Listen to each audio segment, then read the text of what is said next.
vieta tikrai graži.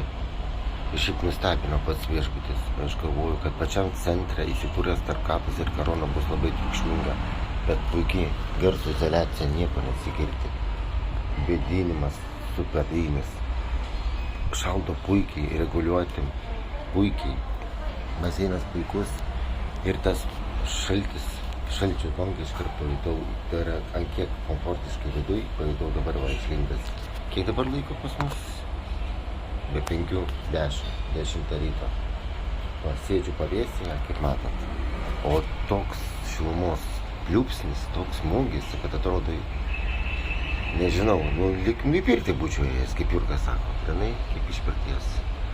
Šiaip sakau vieta, bet labai atvira, nes visi viešbučio gyventojai pro mūsų balkoną eina. Mūsų pats pirmas balkonas nuo tiltelio. Matot, per tiltelį turi patekti viešbutį. Tai praktiškai tu, sėdėdams balkonė, tu vis bent, tu žiūrėk kaip ant delno visiems sėdi. O, matot, per baseinu ten gultai guli visokie. O ten dirba dabar receptionė, va, receptionas yra lauke.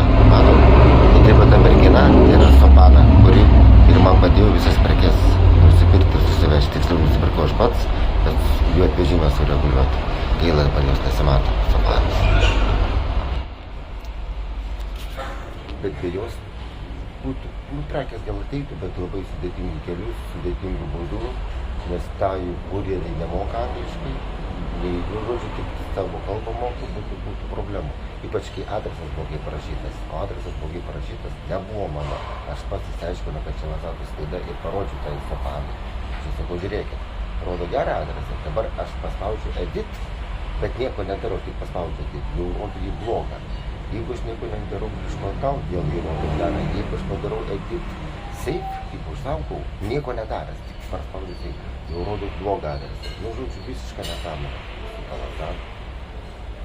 Bet prekes gavau, patenkinti skokas. Dar tiksliau normaliai, taip vakar viską pakroviau, šiandien bandysim kažką planuoti.